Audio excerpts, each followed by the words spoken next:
Right before the last game of the road trip, you had said you were a little bit disappointed about how the team performed in the last series. What did you take out of that last game, and why was that so important to you to get that last one? Well, I said I was disappointed because we had set the expectations so high by the way we played in Las Vegas and went out there against the Diamondbacks on very little sleep with wood bats in our hands against major leaguers and really played well. So I thought, man, we got a good thing going right here, and we didn't play as well in Hawaii. So I just got a little greedy, I think.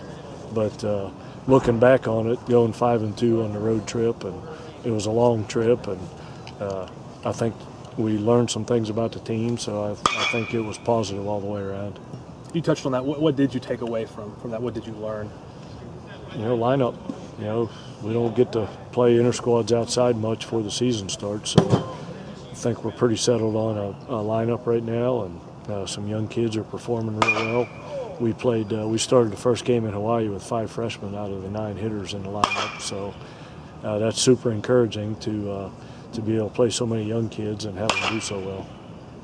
With your experience with the young kids, do you worry that the progression gets halted at some point just because of fatigue and they're not used to playing in the upper 50s in games in a season? Yeah, that's always a concern. Last year at this time they hadn't even started the high school season, and it's a much shorter season. But we know that going into it. And we have one of the best strength and conditioning coaches out there. We do things to make sure they get enough rest and stay fresh throughout the season. What's the excitement level like for you and your team after playing the first 10, 11 games on the road to come back here and open it up? I hate to say that we were anxious to leave Hawaii, but I think we were anxious to leave Hawaii and get back home because we knew the weather was going to be nice here, and it's going to be a great weekend, should have some great crowds, and I think our kids are really starting to love playing on this field here. So I think we were all anxious to get home and start playing here in Morgantown. How different was it getting used to the drastic time difference of Hawaii, so to say? It wasn't too bad because we stopped halfway at Las Vegas for 3 days, so we kind of chopped the trip up a little bit, and I did something I don't think I've ever done in my coaching career. When we got there, I told the guys to go out and enjoy themselves till about midnight. We set the curfew real late.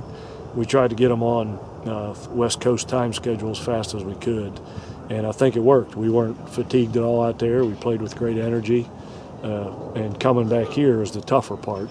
That's why I didn't schedule any games this week, because coming from west to east is usually a little bit tougher, but we did the same thing. We kept them up as late as we could and made sure they went to bed at the right time to get right back on East Coast time. What are your thoughts on how Jimmy Galuski's starting to swing the bat and contact-wise right now? Have you seen his stats? They speak for themselves. He's hitting 320 and hasn't made an error yet. He's got great energy. He's an unbelievable kid. He's a local kid. Everybody in Morgantown needs to come and see Jimmy Galuski play. It's as much fun to root for him to have success as anybody I've ever coached because of the type of kid he is and the type of work ethic he has and the fact that he's a local product. It's going to be really fun to watch his career unfold. He obviously earned the spot on the field, but you kind of protected him in the order and put him down there a little bit more. Can he elevate throughout the season, or is that just something you're going to have to watch his progression on and see? I don't think so. I mean, I think he's in a good spot right there. He can really run. He can play the short game, and the success that we've had this year is because of our 7, 8, and 9 hitters have gotten on base when the top of the order comes up, the banger, so to speak. So those guys at the bottom of the lineup, they're not at the bottom of the lineup because they're not the best hitters. They're on the bottom of the lineup because they get on base for the best hitters. So I kind of like the way our lineup sits right now. We can do some things at the top. The guys in the middle can drive in some runs, and the guys at the bottom have doing a really good job of getting on base. Last year, Taylor Munden led the team in home runs, yet from the leadoff spot. This year, Kyle Davis is leading it off your team, and he's shown some pop already with a couple of power home runs. Do you like to set your lineup that way where you have a guy with power lead off? That's just bad coaching. That's what that boils down to. You want guys on base when you have your power hitters up. It doesn't happen in the first inning to start the game, but it usually happens after that. But you also want, when the game ends, you want your best hitters at the plate more often. So if Kyle's hitting first, he's going to get more at-bats than everybody else on the team, and I'd hate to have him hitting third and the number 2 guy in the lineup end the game with Kyle standing on deck. So, aside from the first inning, he usually hits with guys on base, so it's not that big a deal to me to have him where he's at. With Chad Donato, Ross Vance, and B.J. Myers locked in as the weekend starters, who are some guys you're looking at to have kind of start those occasional Tuesday games? Well, those occasional Tuesday games are going to start happening every Tuesday starting next week, so we don't know yet. Tanner Campbell, a freshman, pitched pretty well in Hawaii on Sunday. He was our 4th starter. We've got some other options with some other freshmen, but we have that luxury of having a couple guys to choose from right now that we feel pretty good about, which we haven't had in the past. So I think on our Tuesday games, I think whoever it is, we're going to have a better guy on the mound than the people we're playing against.